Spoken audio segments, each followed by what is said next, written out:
Capítulo 5. Dos visitantes. ¿Por qué se rascan las piernas de esa forma?, preguntó Kume a sus hermanos. Los dos, que creían estar disimulando con suerte la comezón y el dolor persistentes de las picaduras, se miraron sin saber qué contestar. No se atrevían a decir la verdad y tampoco tenían ánimo suficiente para inventar una excusa. Así que siguieron caminando sin dar señales de haber escuchado la pregunta. Ante aquel silencio, Kume se encogió de hombros y los dejó de lado. Si en su lugar Tungur o Kuikuyen hubiesen notado el hecho, habrían insistido con terquedad hasta arrancarles una respuesta. Pero Kume era de carácter taciturno. Pasaba largas horas sin ninguna compañía y desde su soledad miraba el mundo con un sentimiento repartido entre la melancolía y la hostilidad. No era de extrañar, entonces, que optara por alejarse de allí sin repetir la pregunta. Después cayó en uno de esos estados de reconcentración que todos conocían y nadie intentaba alterar. En silencio y un poco rezagado, caminó hasta la casa. «Aquí estamos, por fin», dijo vieja Kush. «Quítense los mantos y vayan cerca del fuego. Yo voy a preparar agua de menta con miel para olvidar el frío». Dulcancelín colgaba su abrigo cuando vio la caja de madera labrada que aparecía con la lluvia y desaparecía con el sol. Sonrió para sí y levantó la voz hablándole a Kush, que trabajaba en el fuego. «¿Qué sacarás esta vez de tu baúl?». «¿Quién puede saberlo?», respondió su madre. «Ojalá saques el peine de Champalwe», intervino Kuikuyen. «Así nos cuentas de nuevo cómo fue su boda». «No», dijo Tungur, frotándose las manos cerca del fuego. «Mejor que saque la piedra roja del volcán para que nos cuente del día que se abrió la tierra y los lagos tenían burbujas de calor». «Sea lo que sea, les contaré una historia». Cada familia Osiwilque conservaba un cofre, heredado por generaciones, que los mayores tenían consigo. Aunque tenía algo menos de 2 palmos de altura y un niño pequeño podía rodearlo con sus brazos, en él se guardaban secretos de todo lo importante que le había ocurrido a la gente del linaje familiar a través del tiempo.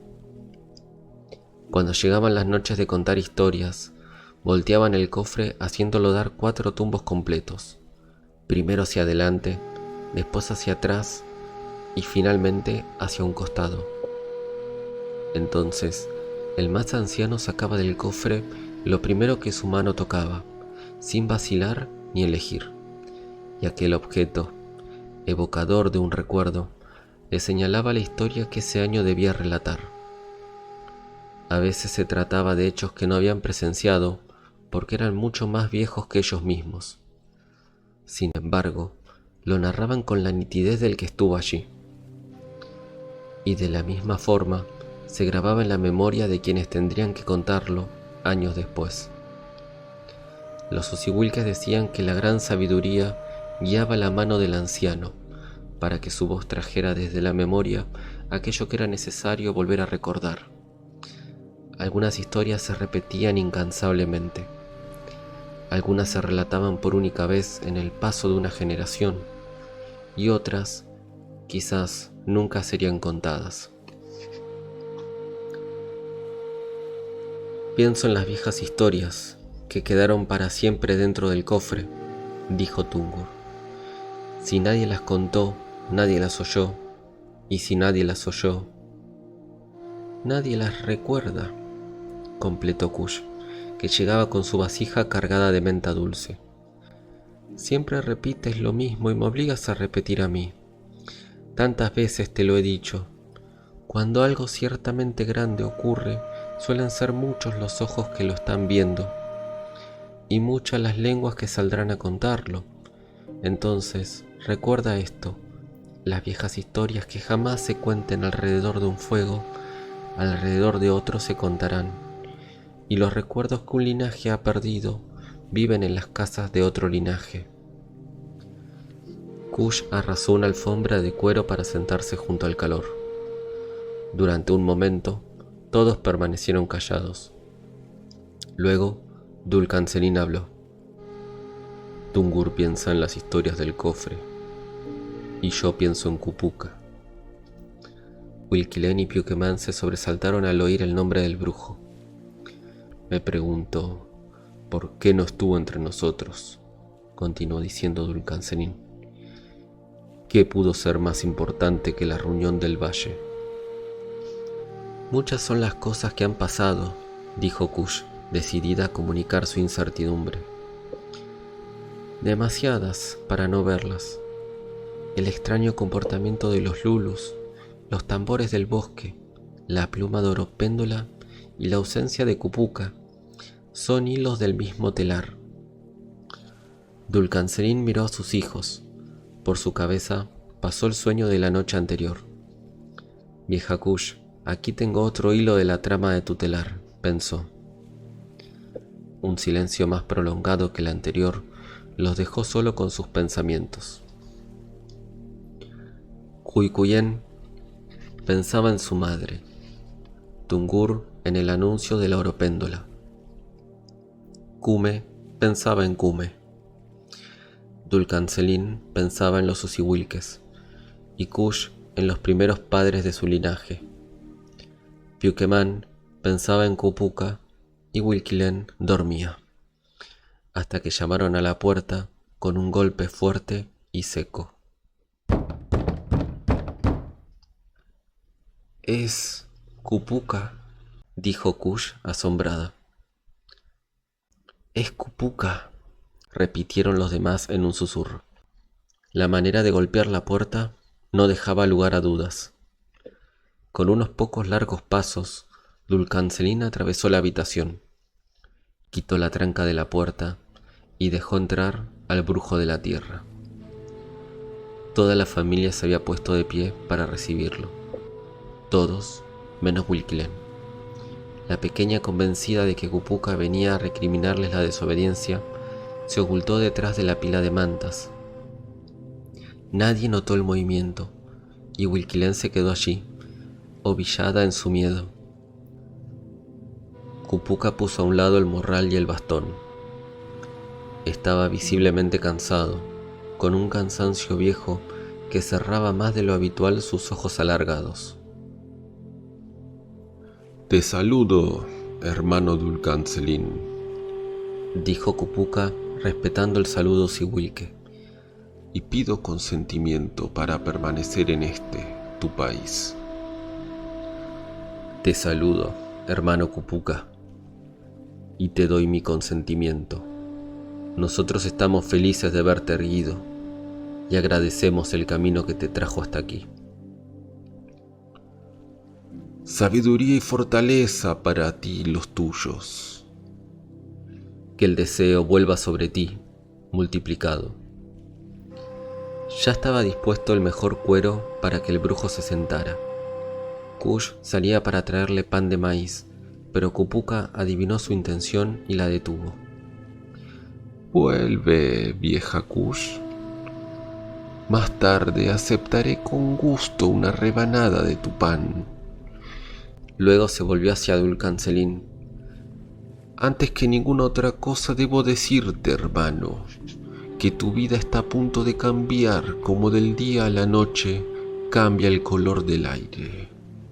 Confío en que las señales que me precedieron hayan sido útiles para templar tu ánimo y el de tu familia». «Señales hubo», respondió Dulcancelín, «y todas tan confusas como tus palabras». El tono de la réplica de su hijo hizo pensar a Kush que era momento de que ella y sus nietos se fueran a la habitación donde dormían. Se puso de pie con discreción, pero nuevamente Kupuka la detuvo.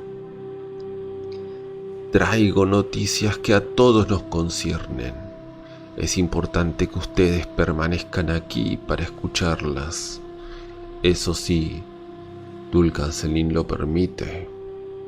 El guerrero sintió con la cabeza, y vieja Kush volvió a ocupar su sitio, en silencio. «Bueno», dijo Dulcancelin, «escuchamos las noticias que traes». El brujo de la tierra sacó un tallo oscuro de adentro de una alforja que colgaba de su cinto y estuvo mordiéndolo durante un rato. Su largo cabello blanco, atado con un cordel, dejaba al descubierto un rostro delgado, donde se confundían los indicios del tiempo. Las arrugas revelaban el larguísimo tiempo vivido. Pero en sus ojos ardía la misma luz que, desde los ojos de los guerreros jóvenes, alumbraba el campo de batalla. Un hombre camina por el bosque en dirección a esta casa. Está muy cerca, ya casi llega. El hombre es un Cid Sahai y ha sido enviado por su pueblo como mensajero y guía. Dulcancelin levantó un poco la mano, solicitando a la cupuca la palabra. Espera un momento, Dulcancelin, dijo el brujo de la tierra, intentando apaciguar la ansiedad del guerrero. Tengo lo que tengo, brumas y vaguedades, muchas dudas y poca claridad sobre lo que vengo a decir. Ganaremos tiempo si me permites hacerlo sin interrupción. Luego podrás preguntar cuanto quieras, aunque, créeme, muy poco seré capaz de responder. Posiblemente el mensajero que está a punto de llegar pueda hacerlo por mí. Dulcancelin pareció resignarse y, acodado en las rodillas, se dispuso a escuchar. Las demás miradas se posaron en Cupuca, detrás de las mantas. Huilquilén trataba de comprender si lo que estaba escuchando tenía o no relación con la puerta de la lechuza. La cofradía del aire libre vive días de forzosa agitación, empeñada en cumplir a tiempo y sin errores una tarea difícil. Una tarea muy difícil y en cierto sentido indescifrable aún para quienes ayudamos a llevarla a cabo. Todo comenzó cuando la cofradía resolvió que era imperioso propagar una noticia. Al parecer, resolvió al mismo tiempo que esa noticia no debía desparramarse a todos los vientos. La indicación de los supremos astrónomos fue la de no esparcirla como un pregón que todos pudiesen escuchar, sino como una confidencia. Esparcir la noticia sigilosamente para que alcance solo los oídos indicados. El brujo de la tierra observó cuidadosamente a sus amigos Usihuilques, rostro por rostro, antes de continuar. Digo que un anuncio de enorme importancia debió ser llevado de punta a punta de las tierras fértiles sin llamar la atención, y por añadidura en un plazo apenas suficiente. ¿No les dije eso? Entonces lo digo ahora. No nos sobra el tiempo. Un anuncio importante, pero furtivo. Grandes distancias y poco tiempo para recorrerlas. Movimientos inusuales en todos los caminos y que nadie lo note. Semejante trabajo es muy arduo aún para la magia. Sé que una compleja red de enlaces se inició en Veleram, la ciudad de los supremos astrónomos, y desde aquel lugar se abrió como una estrella. He sabido también que afortunadamente todos los mensajeros llegaron a destino. Todos, excepto el que viene hacia aquí.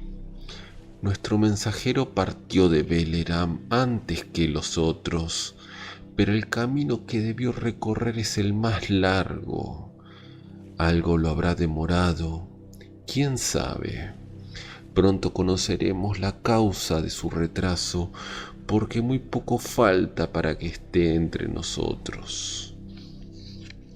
Ni Dulcancelín ni su familia, como la gran mayoría de los Susiwilkes, habían visto jamás a un Cid Sahai. Conocían de ellos y de la comarca aislada lo que contaban las historias y repetían las canciones. La idea de que pronto uno de ellos estaría allí, arrimando las manos al fuego, les aceleraba el corazón y los dejaba sin palabras. Un Cid Sahai llegaba el mismísimo día en que empezaban las lluvias desde el norte lejano de las tierras fértiles. ¿Por qué había hecho tan largo viaje? ¿Y por quiénes? Kupuka habló de los oídos indicados. ¿Eran sus oídos los que debían escuchar el anuncio? Kupuka habló de los supremos astrónomos. Ellos estaban tan lejos de los supremos astrónomos. Eran nada más que una familia usiwilke, con su pan de maíz y su fuego. Hasta Dulcancelín prefirió continuar en silencio, escuchando lo que el brujo de la tierra tenía que explicarles. Digo que los astrónomos dieron un mandato, y sin demora, todos los recursos de la magia se pusieron a andar para poder cumplirlo. Alrededor de Kupuka, el silencio y el desconcierto eran la misma cosa. Muchos son los riesgos de esta tarea. Una noticia tuvo que atravesar secretamente los difíciles caminos de las tierras fértiles hasta llegar a aquellos que fueron elegidos para oírla. Solo a ellos y a nadie más. Fácilmente, la noticia podría alterarse en el transcurso del viaje, con malas intenciones o sin ellas. La discreción podría perderse por descuido o malicia, y los mensajeros podrían extraviar el rumbo o ser interceptados. Siempre que grandes cosas parecen prontas a suceder, el equívoco y la traición están rondando. El brujo de la tierra volvió a masticar el tallo que sostenía en su mano. El jugo dulzón que sorbía le provocaba un visible deleite. «Y bien», dijo Dulcancelín, que empezaba a impacientarse. «Y bien», continuó Kupuka. «Para proteger el resultado de la misión se concertaron precauciones y precauciones. La noticia fue enviada por 2 vías diferentes. Los mensajeros humanos anduvieron los senderos de la tierra. En tanto, otros emisarios se movieron por caminos ajenos al hombre. Hasta mí llegaron los halcones. Fueron ellos los que me convocaron para referirme a las novedades, más allá de la puerta de la lechuza. El día de la fiesta en el valle, bajé de la montaña y caminé hasta aquel sitio. Del otro lado del límite, es posible entender sin reservas el lenguaje de los animales. Claro que es posible solo para algunos. Pobre del intruso que entra al lugar prohibido para ver y escuchar lo que no debe. Con las últimas palabras, el brujo giró bruscamente la cabeza hacia Piuquemán y clavó sobre él 2 ojos de tempestad. Nadie excepto el niño percibió la lengua de serpiente que salió de la sonrisa afilada de Kupuka. Revoloteó en el aire y desapareció. Kupuka vio a Piuquemán perder el aliento y el color, y conforme con el escarmiento, volvió a lo suyo.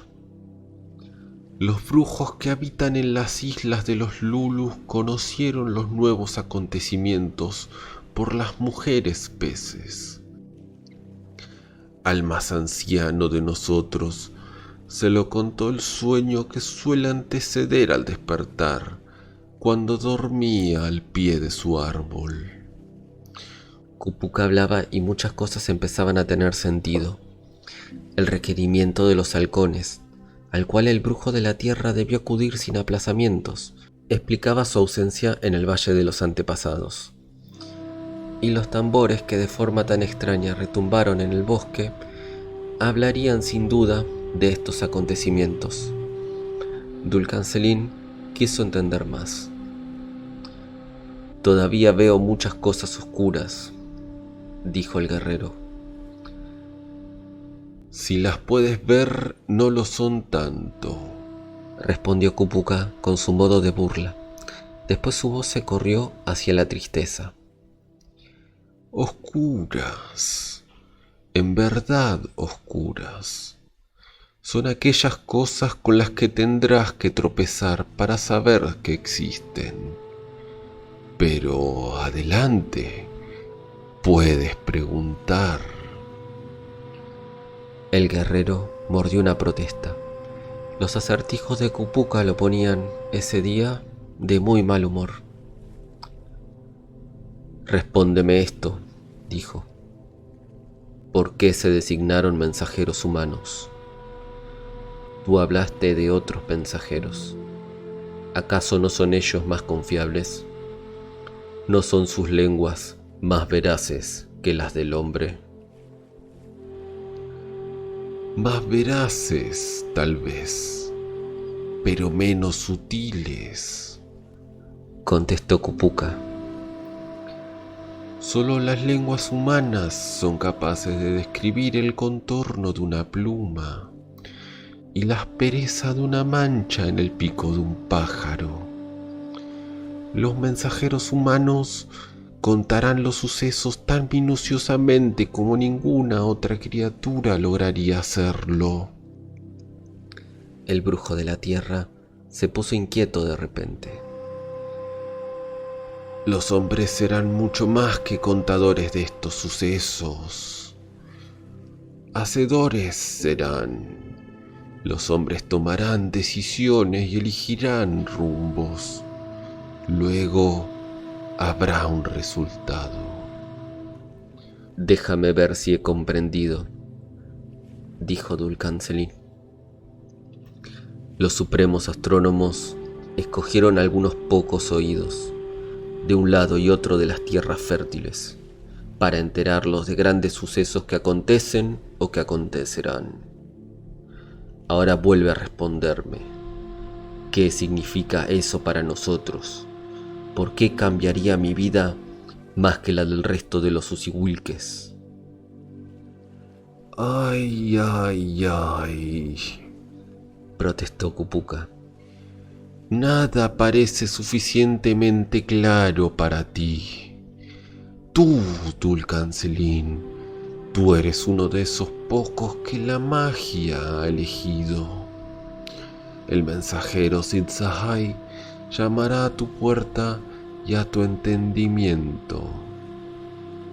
Los Usihuilques reconcentraron el silencio. Todos sabían que faltaba escuchar lo más importante. «Hermano, tu vida cambiará. Bien harás en aceptar esto sin rebeldía, y cambiará también la de ellos». Kupuka, que había abandonado el tono burlón, señaló a los demás con un gesto vago de su mano nudosa. «El hombre Zitzahai te llevará con él, y será por largo, largo tiempo. Tal vez». «¿Me llevará con él? ¿Dónde?», interrumpió Dulcancelín. «Muy lejos de aquí, a la comarca aislada». Dulcancelín se levantó, llegó frente al brujo y se puso en cuclillas para verle los ojos de cerca. «Solo soy un guerrero Usihuilque. Aquí tengo a mis vivos y a mis muertos.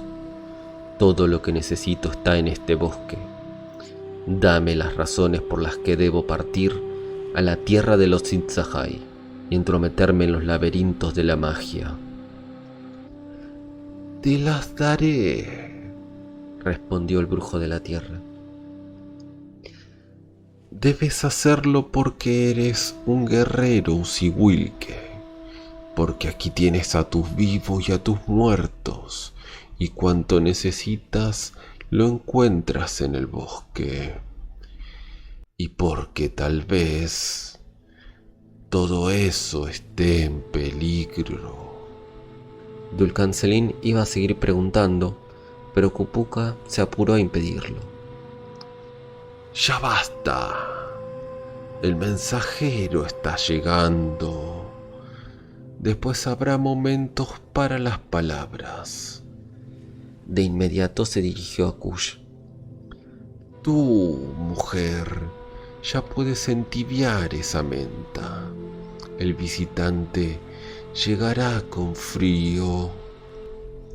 Vieja Kush se levantó sin demora, un poco para cumplir el pedido de Cupuca y otro poco para llevarse con ella la tristeza.